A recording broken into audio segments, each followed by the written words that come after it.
तक तो बुढ़ापा आ गया महाराज,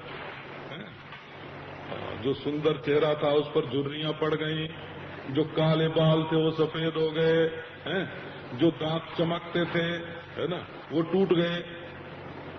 तो विषय जो है वो नासमान है, और इंद्रियों में हमेशा सामर्थ्य नहीं रहता, आपको मालूम है।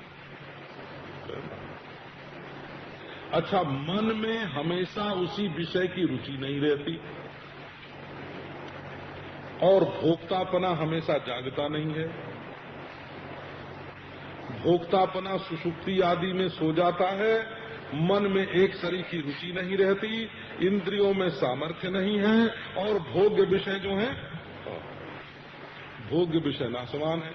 तो परीक्ष लोकान कर्मचितान ब्राह्मणों निर्वेद मायात, वैराग्य की आवश्यकता है। वैराग्य की, विवेक और वैराग्य। जब विवेक और वैराग्य दोनों आते हैं तो समाधि संपत्ति, ये वैराग्य की परिपुष्टि है, और वैराग्य की परिपुष्टि होने पर ये पराधीनता से मुक्ति नहीं, पर से ही मुक्ति की इच्छा होती है। है ना, पराधीनता से मुक्ति नहीं, पर से मुक्ति, है ना। बाबा हमको तो कुछ अच्छा नहीं लगता है।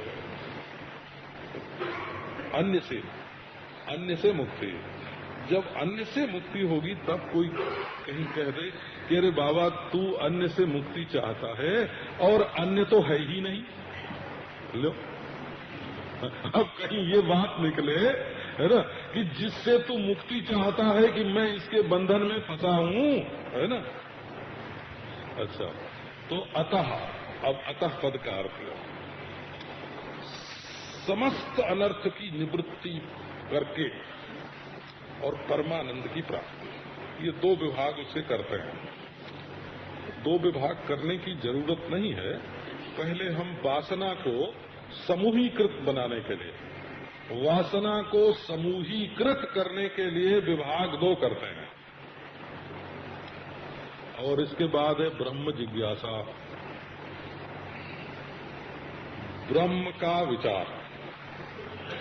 आप देख लेना, वो चीज ब्रह्म नहीं हो सकती जो हमसे अलग होगी। ब्रह्म माने परिपूर्ण होता है, एक मैं और एक तू, और फिर ब्रह्म, एक मैं और एक यह और फिर ब्रह्म, एक मैं और एक वह और फिर ब्रह्म। ये थोड़ी देर के लिए आंख बंद करके चुप बैठ जाना और ब्रह्म वस्तु का विचार करना कि ब्रह्म क्या है। तो अतः अब ब्रह्म जिज्ञासा ही क्यों, ये भी एक सवाल है। विचार ही क्यों? बोले देखो, जो वस्तु केवल अज्ञान से अप्राप्त होती है, नियम बताता हूं, सूत्र है, इसका नाम सूत्र है। जो वस्तु केवल न जानने से अनमिली होती है, वो दरअसल मिली हुई होती है ना। हमारे घर में पारस का पत्थर है, हम उसको नहीं पहचानते हैं, केवल अनमिला, केवल अपहचाना होने से, केवल न पहचाना हुआ होने से अगर पारस का पत्थर अनमिला है तो पारस का पत्थर तो हमारे घर में ही है। और जो चीज केवल पहचान लेने से मिल जाती है, ये दूसरा नियम देखो, वो पहले से मिली हुई होती है। जो चीज न पहचानने से अनमिली है वो पहले से मिली है, और जो चीज पहचान लेने से मिल जाती है वो भी पहले से मिली हुई है। तो अज्ञान से ब्रह्म अप्राप्त है, इसलिए ब्रह्म नित्य प्राप्त है, और ज्ञान से ही ब्रह्म मिलता है, इसलिए ब्रह्म नित्य प्राप्त है। तो साधन काहे का? ये जो उसका ज्ञान प्राप्त करके अज्ञान मिटाना है, केवल इतना ही साधन होगा। यदि मुझको ही मैं मिलना है, तो मुझको ही मैं मिलना है, तो आपस में कर्तृ कर्म विरोध तो होगा नहीं। मिलने वाला दूसरा और पाने वाला दूसरा, ऐसा तो होगा नहीं है। तब तो ये पाने वाले में और पाए जाने वाले में जो भेद का भ्रम है, उस भ्रम को मिटाने का जो साधन होगा वही साधन होगा है? और हम वस्तु ऐसी चाहते हैं जो परिच्छिन्न न हो, तो सिवाय ज्ञान के उसकी प्राप्ति का उपाय क्या? बोले अज्ञान कहाँ है, अज्ञान हो तो मिटावें। कई आचार्य ज्ञान नहीं मानते हैं, वो है ना, उनका मत हमको मालूम। बड़े घटाटोप के साथ अज्ञान का ही खंडन करते हैं कि अज्ञान नाम की कोई वस्तु है ही नहीं। हाँ, आश्रयानुपपत्ति, विषयानुपपत्ति, स्थिति अनुपपत्ति, निमित्तानुपपत्ति है ना, निवृत्ति अनुपपत्ति, निवर्तकानुपपत्ति, निवर्त्यानुपपत्ति, अनुपपत्ति अनुपत्ति। अज्ञान ही नहीं है ऐसा मानते, अज्ञान ही नहीं है। कर बाबा तुम्हारे मुंह में घी शक्कर है ना तुम्हारे मुंह में घी शक्कर है। बोले यदि तुमको ये बात बिल्कुल अनुभव में आती है कि अज्ञान नाम की वस्तु नहीं है, हैं?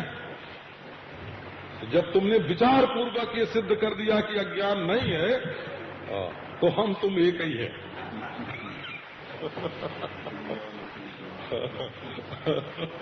अच्छा, तो अब रही बात अज्ञान निवृत्ति की, तो पहले अज्ञान कहाँ है ये देखना पड़ता है। बोला आत्मा है दृष्टा और देह है दृश्य।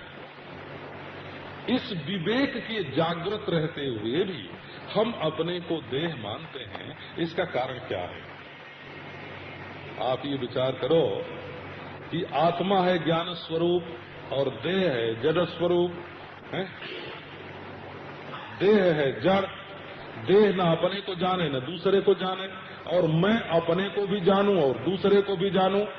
ये जो ज्ञाता और ज्ञेय के स्वरूप में स्पष्ट अंतर मालूम पड़ने पर भी मैं अपने को देह ही मानता हूँ कि मैं ब्राह्मण हूँ, क्षत्रिय हूँ, मैं सन्यासी हूँ, गृहस्थ हूँ, मैं हिंदू हूँ, मैं मुसलमान हूँ, मैं काला हूँ, गोरा हूँ, मैं मोटा हूँ, दुबला हूँ। ये ज्ञात होते रहने पर भी कि मैं चेतन हूँ और देह जड़ है, ये चेतन अपने को देह से एक आखिर किए हुए क्यों है? तो बोले भाई आओ इस पर विचार करें। तो विचार तो तभी होता है कि जब वस्तु में संदेह हो। संदेह हो तो विचार करके संदेह का निराकरण होता है, और उस विचार करने से किसी प्रयोजन की सिद्धि होती हो, है ना, सुख मिलता हो। तो देखो ये ब्रह्म विचार करने में, ब्रह्म आत्मा के ब्रह्म होने में संदेह है कि नहीं, एक बात है ना। और आत्मा को ब्रह्म जान लेने से अपने को परिच्छिन्न मान करके जितने दुख पराधीनता आदि हैं उनकी निवृत्ति होती है कि नहीं होती है। तो चूंकि आत्मा के ब्रह्म होने में संदेह है और इस संदेह की निवृत्ति से महान प्रयोजन की सिद्धि होने वाली है, इसलिए ब्रह्म विचार प्रारंभ करते हैं।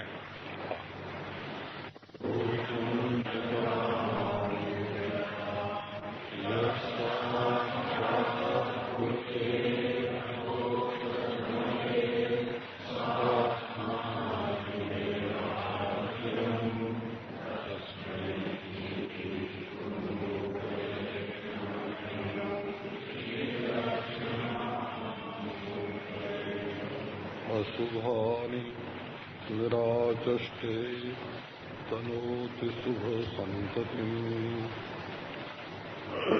स्मृतिमात्रेण यत्पुंसाम् ब्रह्म तन्मंगलम् परम् अतिकल्याण रूपत्वात् नित्य कल्याण संश्रयात् स्मर्तॄणाम् वरदत्वाच्च ब्रह्म तन्मंगलम् परम्। ओम शांति शांति शांति। ओम अथातो ब्रह्म जिज्ञासा।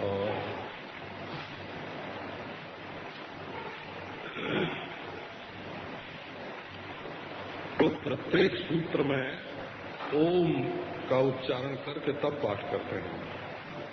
जैसे ओम अथातो ब्रह्म जिज्ञासा ओ, ओम जन्माद्य से जता ओ, ओम शास्त्र जो नित्वात् ओ, ओम तत्व समन्वयात् ओ।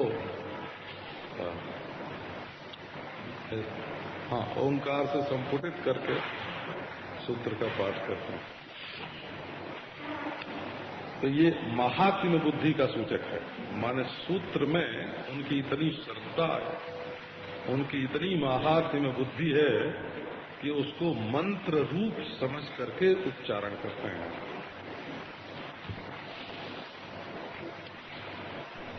अच्छा, था अतः ब्रह्म जिज्ञासा। तो फिर से एक बात ध्यान में बैठा लो। अथ माने साधन संपत्ति से संपन्न हो करके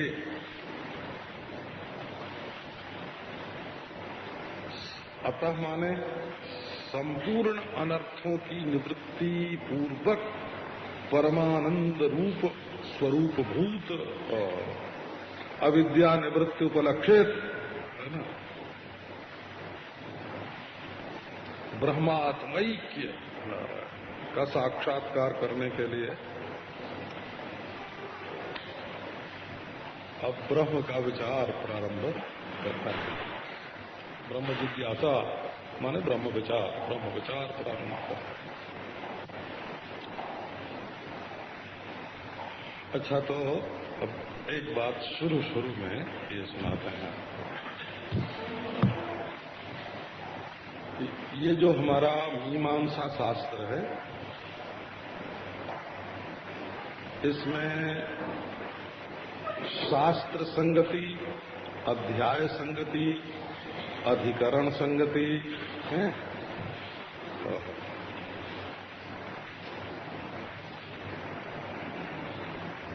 अनेक प्रकार की संगति, 6 प्रकार की संगतियों से ये शास्त्र बनता है। तो पहले ही आपको सुना चुका हूं कि 4 अध्याय हैं, एक अध्याय में 4 पाद हैं, कुल मिला के 555 सूत्र हैं और शांकर मत से 191 अधिकरण हैं।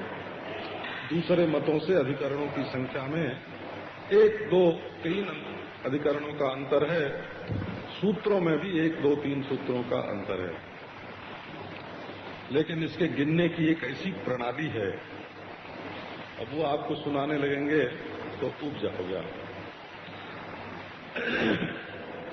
ये सूत्रों के अधिकरणों के गिनने की भी एक ऐसी प्रणाली है जिससे ठीक गणना में उतने ही आने चाहिए। अब ये जो चतुसूत्री है, इसको किसी मत में त्रिसूत्री मानते हैं, किसी मत में चतुसूत्री मानते हैं।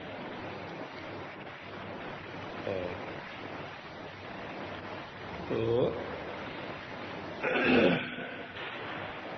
जन्माद्यस्य यतः शास्त्र जो नित्वात्, इन दोनों को कोई एक सूत्र मानते हैं और कोई इनको 2 सूत्र मानते हैं।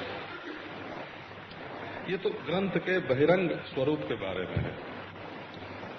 अब अधिकरण रचना कैसे होती है, जो लोग इसको समझना चाहते हैं वो समझ लें। जैसे किसी जज के सामने कोई मुकदमा जाए, कोई केस जाए। देखो, अंग्रेजी वाले केस बोलते हैं और हमारे गांव वाले कचहरी बोलते हैं। तो वो कच और केस दोनों एक ही हैं, बोला। तो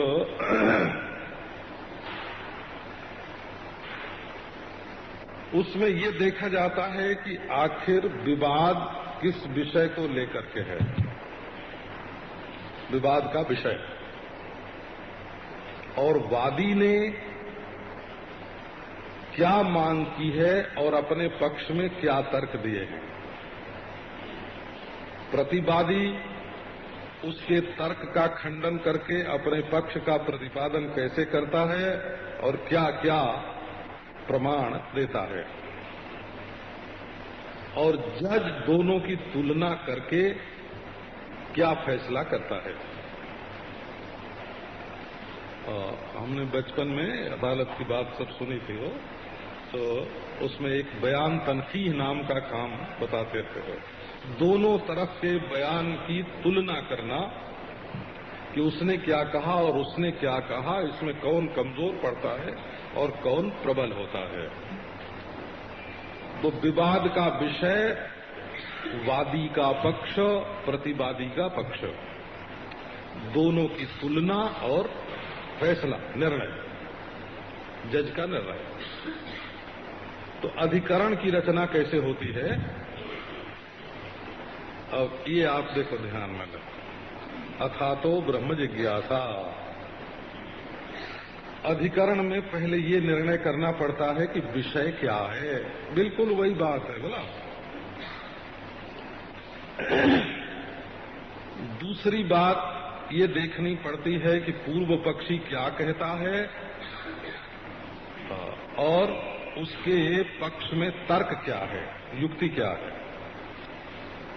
उत्तर पक्षी क्या कहता है, क्या चाहता है, और अपने पक्ष में युक्ति तर्क क्या देता है, हैं? और सिद्धांत क्या है।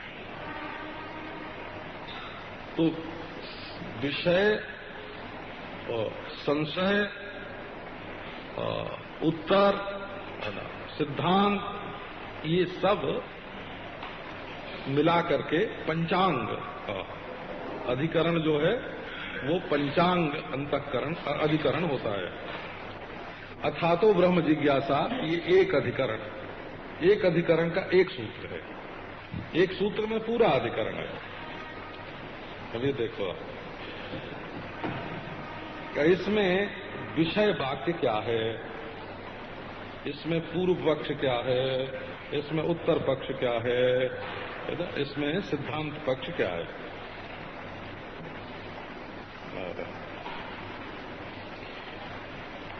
तो ये तो वेदांत दर्शन है। तो किसी भी विषय पर विवाद उठाते हैं तो वो विषय वेदांत का होता है।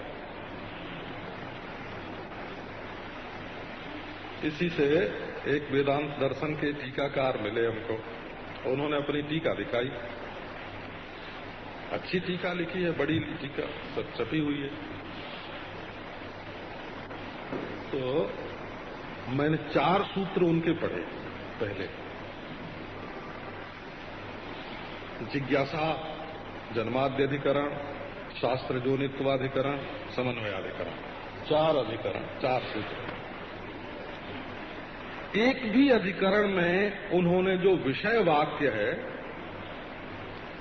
ना, यद्यपि संस्कृत साहित्य में एक ग्रंथ ही बहुत बड़ा है जो प्रत्येक अधिकरण का विषय वाक्य बताने के लिए है कि इस अधिकरण का यही विषय वाक्य हो सकता है कि नहीं, वो विषय मंजरी है बोला। तो यदि आपके ध्यान में ये बात नहीं आवेगी कि श्रुति के किस वाक्य को लेकर के, किस विषय पर इस अधिकरण की रचना हुई है, तो उस अधिकरण का अर्थ समझने में कठिनाई पड़ेगी।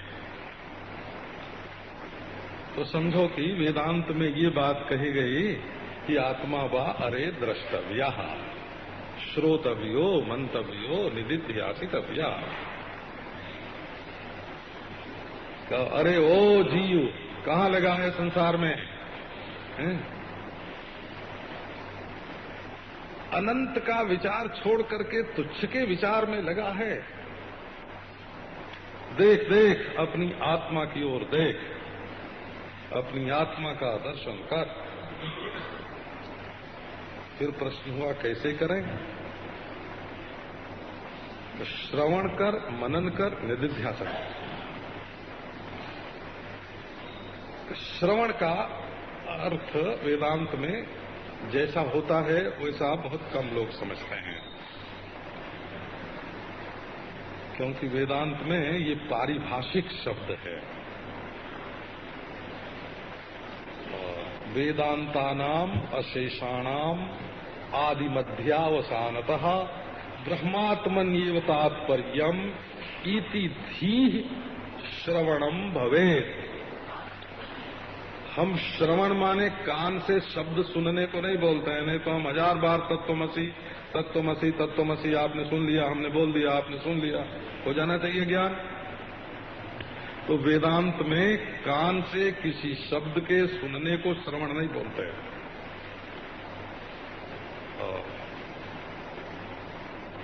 श्रोत्र विषयत्वापन्न, श्रोत्र विषयापन्न शब्द ही श्रवण नहीं है। जितने वेदांत हैं, वेदांत माने वेद के अंतिम भाग, कर्म प्रतिपादक वेदांत वेद बहिरंग है।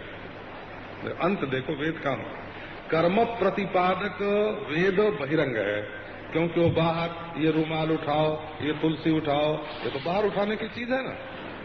उपासना अंतरंग है, ऐसे समझो। और अपना जो स्वरूप है वो बहिरंग और अंतरंग दोनों से विलक्षण है। कर्म शारीरक है, उपासना मानस है, और ज्ञान स्वरूप विषयक है। तो दैहिक और मानसिक दोनों की अपेक्षा अपना स्वरूप अंतर होता है, आंतर होता है, आंतर। इसलिए वेद का अंतिम भाग वो है जो स्वरूप का निरूपण करता है। अब वेदांत देखो, वेद का अंतिम भाग, वेद का सर्वश्रेष्ठ भाग, वेद पुरुष का सिरोभाग, वेद पुरुष का सिर, दिमाग है ना। हाँ, कर्म माने वेद पुरुष का हाथ, और उपासना माने वेद पुरुष का हृदय, और वेदांत माने ज्ञान माने वेद पुरुष का सिर। सिर काट के हृदय नहीं रखा जा सकता, सिर काट के हाथ नहीं रखा जा सकता।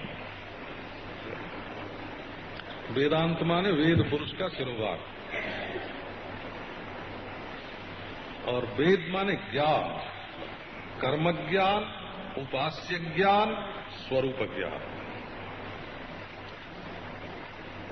तो श्रोतव्य का क्या अर्थ है?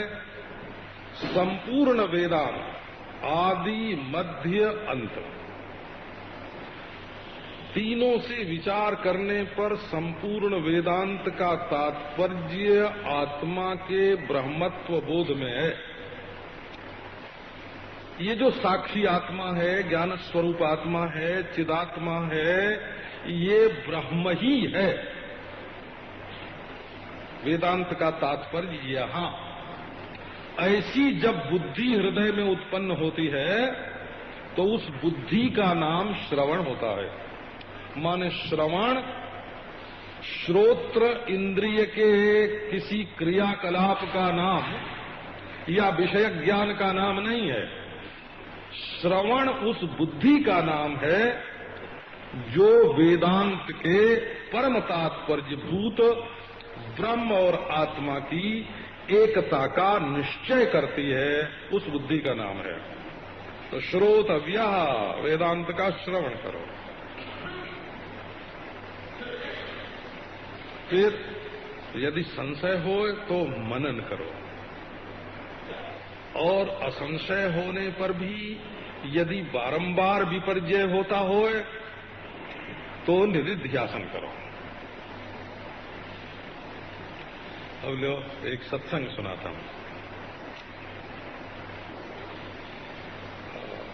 महात्मा का दर्शन करने के लिए गए कांची कामकोटि पीठ के शंकराचार्य। ओ महाराज न तो जब हमको बुलाया उन्होंने अपने पास दर्शन करने के लिए,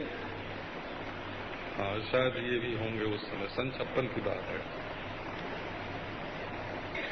तो न छत्र न चमर न सिंहासन, एक लंगोटी लगाए हुए थे अपने कमर में और खाट पर सो भी पांव की तरफ जैसे बैठते हैं ना, वैसे खाट पर पांव की तरफ बैठे हुए। तो उन्होंने जाने पर स्वयं कहा कि लो हम तुमको एक बात सुनाते हैं। वो बात कोई अज्ञात नहीं थी, है ना, वेदांत में प्रसिद्ध है। पर उन्होंने कहा आत्मा बा अरे द्रष्टव्य, आत्मा का दर्शन करो। तो आत्मा का दर्शन कैसे होगा? जो दृष्टा है वो दृश्य कैसे होगा? जो दृष्टा है वो दर्शन का विषय कैसे होगा? है? काटने वाली तलवार और कटने वाली तलवार एक कैसे होगी? अपने आप का दर्शन करो, ये वेदांत का सिद्धांत कैसे सच्चा हो सकता है? बोले कि देखो, यदि कोई कहे कि तलवार से लकड़ी काट दो, तो तलवार मारो लकड़ी पर और कट जाएगी, लकड़ी कट जाएगी। लेकिन अगर तुम्हें आज्ञा देने वाला तुम्हारा शास्त्र, अनुशास्त्र, शास्त्र ये कहे कि ये इस्पात की बहुत बड़ी सिल्ली रखी है, जोर से तलवार मारकर इसको काट दो, तो इसका अभिप्राय क्या होगा? इसका अभिप्राय इस्पात तो जानते हैं ना, लोहा है ना, पक्का लोहा हो, बिल्कुल डटाडट लोहा। बोले तब जिसने आज्ञा दी कि इस इस्पात की चट्टान पर तलवार मारो, उसका अभिप्राय क्या है? कि तलवार टूट के दो टुकड़े हो जाए, ये अभिप्राय होता है उसका। तो जहां दर्शन योग्य वस्तु के दर्शन का उपदेश होता है, यदि कहते घटो द्रष्टव्यः, पुरुषो द्रष्टव्यः, घड़ा देखने योग्य है, ये आदमी देखने योग्य है, तब तो वहां अर्थ होता कि नेत्र के द्वारा रूप को देखो, मन के द्वारा देखे हुए का ध्यान करो, मनसा द्रष्टव्य यदि होता है ना, कि साक्षी भावे न द्रष्टव्य यदि होता तो सुषुप्ति समाधि आदि कुछ होती। यहां तो कहते हैं कि साक्षी द्रष्टव्य, दृष्टैव द्रष्टव्य, आत्मा बाहरे द्रष्टव्य। इसका अर्थ है कि यहाँ ये आदेश किया जा रहा है कि तलवार ऐसी जगह पर मारो जहां तलवार टूट जाए, क्योंकि जो दृष्टा है वो तो दृष्टि का विषय होगा नहीं, दृष्टि ही टूट जाए, देखने की इच्छा ही टूट जाए, देखने का औजार ही टूट जाए, हैं? यहाँ दर्शन को ही चौपटानंद करने के लिए आत्मा के दर्शन का उपदेश है। अर्थात अदर्शन की जो भ्रांति है, असाक्षात्कार की जो भ्रांति है ना, हमें आत्मा का साक्षात्कार नहीं हो रहा है, ऐसी जो भूल है, उस भूल को मिटाने के लिए आत्मदर्शन का विधान है, आत्मा को दर्शन का विषय बनाने के लिए नहीं। ये तो आपको ये तो वाक्य के साथ कौन सा वाक्य विषय है? आत्मा बाहरे द्रष्टव्य। तब ये हुआ कि उसका श्रवण मनन निधिध्यासन करो, है ना। तो श्रवण की विधि है, इसमें भी है। देखो, श्रवण की विधि है, अपूर्व विधि है कि नियम विधि है कि परिसंख्या विधि है? बड़ा शास्त्रार्थ है, आपको सुनावे तो महीनों लग जाए इस विषय में कि ये श्रवण की विधि अपूर्व विधि है कि नियम विधि है कि परिसंख्या विधि है। अच्छा, तो एक एक के मत हैं। एक कहता है अपूर्व है, एक कहता है नियम है, एक कहता है परिसंख्या है ना। चौथा कहता है तीनों हैं और पांचवा कहता है तीनों नहीं है। और ये मतभेद शांकर वेदांत का है। बोला, शांकर वेदांत में ही ये पांच मत हैं आपस में कि श्रोतव्य में श्रवण विधि अपूर्व विधि है कि नियम विधि है कि परिसंख्या विधि है कि तीनों हो सकती हैं कि तीनों नहीं हैं? तो सिद्ध का संसन है। कभी आप सिद्धांत ले संग्रह पढ़ें तो इन मतों का इकट्ठा ही निरूपण मिल जाएगा। अच्छा,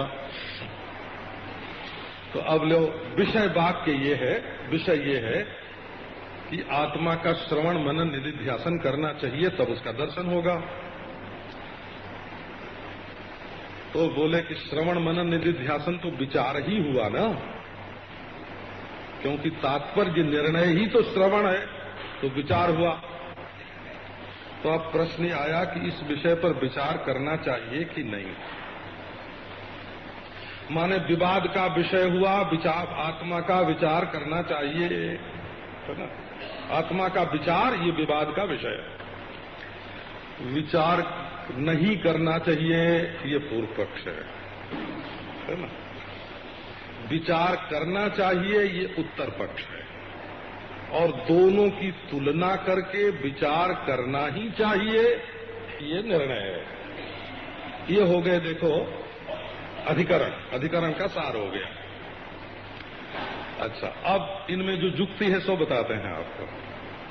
अविचार्यम विचार्यम ब्रह्माध्यासा निरूपणात् असंदेहा फलत्वाभ्याम न विचारम तदर्हति। इसको वैयासिक न्यायमाला बोलते हैं। वैयासिक न्यायमाला सूत्रों को श्लोकों में बांध दिया है। ब्रह्म का विचार करना चाहिए कि नहीं करना चाहिए ये प्रश्न है। तो वादी ने कहा नहीं करना चाहिए। क्यों नहीं करना चाहिए? बोले अध्यासा निरूपणात्। अभी तो तुमने अध्यास का निरूपण ही नहीं किया है। यदि अध्यास होवे तो उसके निवारण के लिए पहले अध्यास सिद्ध हो जाए। अध्यास सिद्ध हो जाए तब न विचार करें, विवेक करें। अब लो अध्यास शब्द एक बीच में और आ गया। श्री उड़िया बाबा जी महाराज का उपदेश छप रहा था जबलपुर में। बिल्कुल अच्छी से अच्छी कॉपी तैयार करके प्रेस वालों को दे दी और प्रूफ देखने वाले थे सज्जन एमए, विशारद, साहित्य रत्न और एमए। अब जहां जहां हमने अध्यास शब्द लिखा था वहां वहां उन्होंने काट के अभ्यास बना दिया। पुस्तक में सारा अभ्यास छप गया। तो वेदांत के शब्द तो बड़े विलक्षण होते हैं, है ना? हम अध्यास आगे समझाएंगे। अध्यास माने होता है अन्यस्मिन् अन्याव भाषा अतस्मिन् तद्बुद्धि। जो चीज जो न हो उसको वो समझना, है ना? जैसे रस्सी को सांप समझना, उल्टा समझना हो। न जानना अध्यास नहीं है, न जानना अज्ञान है और उल्टा समझना अध्यास है। ये बात आप, अज्ञान का कार्य है अध्यास, अध्यास का कारण है अज्ञान। किसी चीज को न जानना दूसरी बात है और उसको उल्टा समझना दूसरी बात है। तो अपने को ब्रह्म न जानना ये अज्ञान है और अपने को जीव मानना ये अध्यास है। अतस्मिन् तद्बुद्धि। तो अभी तो ये सिद्ध ही नहीं हुआ कि हम क्या हैं और अपने को क्या समझते हैं, तो कैसे सिद्ध हो? अभी पूर्व पक्षी कहता है इसलिए ब्रह्म का विचार मत करो। अच्छा, अब दूसरी जुक्ति देखो। विचार किस वस्तु का किया जाता है? तो जहां जहां विचार प्रारंभ होता है, जिज्ञासा होती है, वहां दो चीज होना जरूरी है। एक तो संदेह होवे और दूसरे विचार का कुछ नतीजा निकले, है ना? यदि है ना, यदि संदेह का निवारण हो तो विचार करो, तो कोई संदेह है कि नहीं, संदेह हो तो निवारण हो। और विचार करने से फल क्या मिलेगा? तो बोले अब देखो, ब्रह्म के बारे में कोई संदेह ही नहीं है तो विचार काहे को करते हो? तो वैसे मूर्खों को भी संदेह नहीं होता, उस संदेह की चर्चा यहां नहीं है ना। यहां तो विद्वानों को संदेह नहीं है, इस विषय की चर्चा है।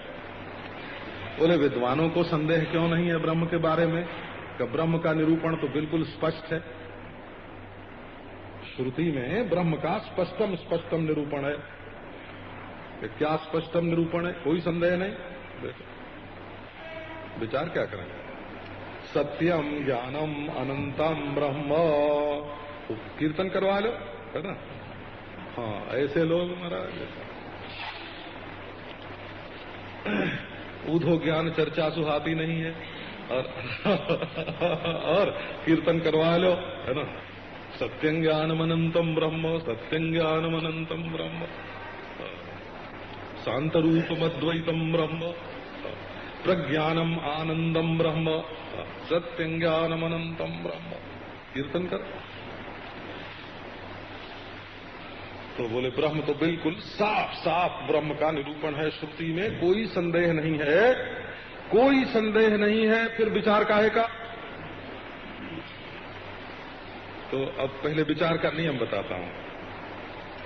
जैसे कोई चीज यहां बैठे है, यहां शर्मा जी बैठे हैं, गिरधर भाई बैठे हैं, गोविंद भाई बैठे हैं, स्वामी क्या नाम है, और सोहम मुनि। अरे नारायण, ये सोहम मुनि है, वेदांताचार्य, हाँ बहुत बड़े विद्वान हैं, महात्मा बैठे हैं। तो इनके यहां होने में कोई संदेह है? नहीं है। तब फिर अब विचार करें कि ये सोहम मुनि है कि नहीं? गलत हो गया ना। जब बात साफ साफ मालूम पड़े तो विचार क्या करना? इष्ट पेषण करने की क्या जरूरत? जिसका निश्चय हो गया इसे, है ना। ये देखो, तो वाचस्पति मिश्र ने प्रारंभ में ही ये बात लिखी भामती में कि स्फीतालोक मध्यवर्ती घटा, बिल्कुल प्रकाश में सामने घड़ा रखा हुआ है, आंख से देख रहे हैं, और फिर कहते हैं कि आओ विचार करें कि ये घड़ा है कि नहीं है, तो बिल्कुल बेकार है। तो जो बात साफ साफ होती है उस पर विचार करने की जरूरत नहीं पड़ती। देखो, आप तो वेदांत की बात बोलते हैं और उर्दू के शब्द का प्रयोग करते हैं, है ना। तो स्फीतालोक मध्यवर्ती घटा, स्पष्ट प्रकाश में दिखता हुआ घड़ा, विचार का विषय नहीं। और जो वस्तु निष्प्रयोजन होती है वो भी विचार का विषय नहीं होती है, जिसके विचार करने से किसी प्रयोजन की सिद्धि नहीं है। अगर तुम्हें किसी मोटर में यात्रा करनी हो तो तुम पूछ लो ये मोटर कहां जा रही है। जिस रास्ते से तुमको जाना है उसमें पूछ लो कितने मील के पत्थर हैं, और जिस रास्ते से तुमको जाना ही नहीं है उसकी चर्चा करने से फायदा। तो करट दंतावा, दूसरा उदाहरण उन्होंने ये दिया कि कौवे के कितने दांत हैं, गिनने की जरूरत है? तो जब कोई मतलब नहीं तो कौवे के कितने दांत हैं, इससे क्या मतलब? तो जिस वस्तु के विचार में कोई प्रयोजन नहीं होता और जिस वस्तु में कोई संदेह नहीं होता उस पर विचार नहीं किया जाता। व्यापक विरुद्धो बलब्धे, माने जहां जहां विचार्यत्व है, जिज्ञास्यत्व है, वहां वहां संदेह है और प्रयोजन है, और जहां जहां संदेह और प्रयोजन नहीं है, वहां वहां विचार नहीं है। तो ये जो तुम्हारा ब्रह्म विचार है, तो ये कैसा है? बोले कि न इसमें संदेह है और न इसके विचार का कोई प्रयोजन है। अनंत कैसा है ये जान करके क्या करोगे? ये तो कभी लोगों का काम है कि आंख बंद करें और सिर ऊपर उठाएं और सोचें वो अनंत की ओर, है ना। ये कल्पना करने से क्या फायदा है? निष्प्रयोजन है अनंत का विचार और असंदिग्ध है ब्रह्म का स्वरूप, इसलिए ब्रह्म जिज्ञासा नहीं करनी चाहिए। इसको व्यापक विरुद्धोपलब्धि बोलता है। माने जहां जहां जिज्ञास्यत्व है, विचार्यत्व है, वहां वहां संदेह और सप्रयोजनत्व व्यापक है, और जहां जहां संदेह और सप्रयोजनत्व है वहां वहां विचार्यत्व है। परंतु ब्रह्म में न संदेह है और न प्रयोजनवत्व है, इसलिए वो विचार का विषय नहीं है। ये क्या हुआ? ये पूर्व पक्षी का विचार हुआ। अब उत्तर पक्षी का विचार सुनो। तो अभी पूर्व पक्षी को और समझाते हैं। क्यों? कि जरा ब्रह्म पर घटाओ इसको। तो ब्रह्म बिल्कुल स्पष्टम स्पष्टम है, लष्टम पष्टम नहीं है। कोई चीज लष्टम पष्टम होती है, तो ब्रह्म लष्टम पष्टम नहीं है, स्पष्टम स्पष्टम है। कि कैसे कि सत्यं ज्ञानम अनंतम ब्रह्म। अब जरा शब्द पर ध्यान दो। वेदांत का विचार ऐसे ना बुद्धि को विक्षिप्त करके नहीं होते। देखो, ब्रह्म को कहा सत्यम। सत्यम, अब आप तीन भेद करो वस्तु का। अनित्यम, नित्यम, सत्यम। लो, ये तीन भेद लो कि घाट पाट देह आदि जो हैं ये अनित्य हैं, पैदा होते हैं और मरते हैं कि नहीं? अनित्य, अनित्य माने हमेशा रहने वाले नहीं हैं। अच्छा, नित्य क्या है? ये जो देहादि के उपादान हैं, पृथ्वी के परमाणु आदि, ऐसे समझो, अथवा सबीज सत्ता, वो नित्य है ना। सुषुप्ति में जो रहती है, मर जाने के बाद भी तो रहती है। जब देश नित्य है, आप कहीं कल्पना करो कि कहां देश नहीं है। देखते देखते आंख से ढूंढते ढूंढते आपकी आंख बंद हो जाएगी, और जैसे ये आकाश की नीलिमा झूठी दिखती है। पहले हम बचपन में ऐसा समझते थे कि पैदल कहीं चलेंगे तो जाते जाते जाते हमको ये धरती पर छाई हुई नीलिमा मिल जाएगी, लेकिन वो हम आंख बंद करके केवल कल्पना ही तो करते थे ना, मिलेगी तो नहीं ना कहीं। ऐसे पूरब पश्चिम उत्तर दक्षिण ऊपर नीचे कहीं भी देश का अंत मिलेगा? अच्छा, कभी काल का अंत आपको मिलेगा? अच्छा, अब हम आपसे सवाल करते हैं कि देश भी नित्य है, हमेशा रहेगा, और काल भी हमेशा रहेगा, है? नित्य है काल भी, परंतु ब्रह्म की नित्यता में और काल की नित्यता में कुछ फर्क है कि नहीं है? इस पर आपने कभी विचार किया है?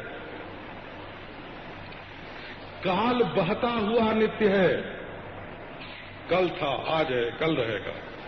काल बहता हुआ नित्य है, और देश फैलता और सिकुड़ता हुआ नित्य है, अंतर और बाहर नित्य है, सापेक्ष नित्य है, देह की अपेक्षा से नित्य है, बोला।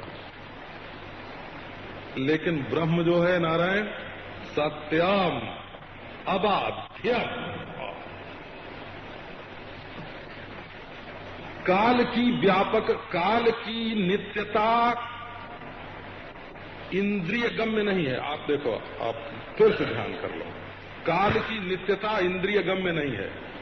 क्या काल की आदि, काल का अंत, काल है? आपने देखा या नहीं देखा? तो काल की अनादि और काल की प्रवाह रूप से नित्यता, ये आप केवल आंख बंद करके सोच सकते हैं, केवल आंख बंद करके सोच सकते हैं, इसलिए काल्पनिक है। काल का अनादित्व भी काल्पनिक है और काल की प्रवाह रूप से नित्यता भी काल्पनिक है, क्योंकि उसका साक्षात्कार अंतःकरण में होता है। काल तत्व का साक्षात्कार कहाँ होगा? अंतःकरण में होगा। तो अंतःकरण में क्या समूचा काल भरा हुआ है? कि नहीं है। तो जहां काल नहीं है वहां काल दिखाई पड़ता है, अच्छा, देश की व्यापकता, जहां देश की आंख बंद करके देखो तब आपको मालूम पड़ेगा, धरती के चारों ओर, सूरज के चारों ओर, ब्रह्मांड के चारों ओर, कोटि कोटि ब्रह्मांडों के चारों ओर बाहर भीतर देश बैठा हुआ है। तो आपके दिल में तो सारा देश दिखेगा ना। जहां सारा देश नहीं है वहां आप सारे देश की कल्पना करोगे। इसलिए देश काल्पनिक सत्य है। अच्छा, मूलभूत उपादान, हे भगवान। अच्छा, तो कहने का अभिप्राय है कि काल नित्य है और काल में पैदा होने वाले जो पदार्थ हैं वे अनित्य हैं, और काल की कल्पना का जो प्रकाशक है, साक्षी, जो कल्पित काल को अंतःकरण में देखता है, वो साक्षी आत्मा न अनित्य है न नित्य है, वो सत्य है। बोला, ये जो दुनिया फैली हुई दिखती है, मरने वाली और जिंदा होने वाली, ये अनित्य है। और ये जिस काल में पैदा होती और मरती है वो काल नित्य है, और उस काल का जो अधिष्ठान है ब्रह्म, वो सत्य है। तो अधिष्ठान ब्रह्म और साक्षी आत्मा, ये दोनों काल विलक्षणत्वेन लक्षणैक्येन सत्य है। काल विलक्षणत्व रूप लक्षण जैसा आत्मा का है वैसा ब्रह्म का है, इसलिए सत्य सत्यम। ये श्रुति आप सुनते हैं, उसका वेदांत में कैसे विचार होता है। भाई, बच्चों की सभा में ताली पिटवा लोगे वो बात दूसरी है ना। अब देखो, सत्यम कह दिया तो सत्यम से एक बात इन्होंने कही कि जो बौद्ध लोग प्रत्येक प्रत्यय को क्षणिक मानते हैं, प्रत्येक वृत्ति उदय होती नष्ट होती, बौद्ध प्रत्यय जो है वो क्षणिक है। उस क्षणिकता का जो अधिष्ठान है वो सत्य है। काट दिया काल को। जैन मत में जो संकोच और विस्तार मानते हैं है ना, वो देश है। भला, देश के संस्कार से संकोच विस्तार की प्रधानता और काल के संस्कार से प्रत्यय की उत्पत्ति और नाश की प्रधानता, और द्रव्य की प्रधानता से चार्वाक लोग जो हैं, चार्वाक लोग वो देह में चेतना की उत्पत्ति और उसका नाश मानते हैं। देह के साथ ही चेतना उत्पन्न हुई और देह के साथ ही नष्ट हो गई। तो द्रव्य प्रधान दर्शन चार्वाक का, देश प्रधान दर्शन जैन का, काल प्रधान दर्शन बौद्ध का, और साक्षी चेतन प्रधान दर्शन, अधिष्ठान प्रधान दर्शन, देश काल वस्तु का अधिष्ठान और देश काल वस्तु का जो साक्षी है वो परम तत्व है, वो परमार्थ है। तो सत्यम। अब बोले दूसरी बात बताई कि सत्य होए और जड़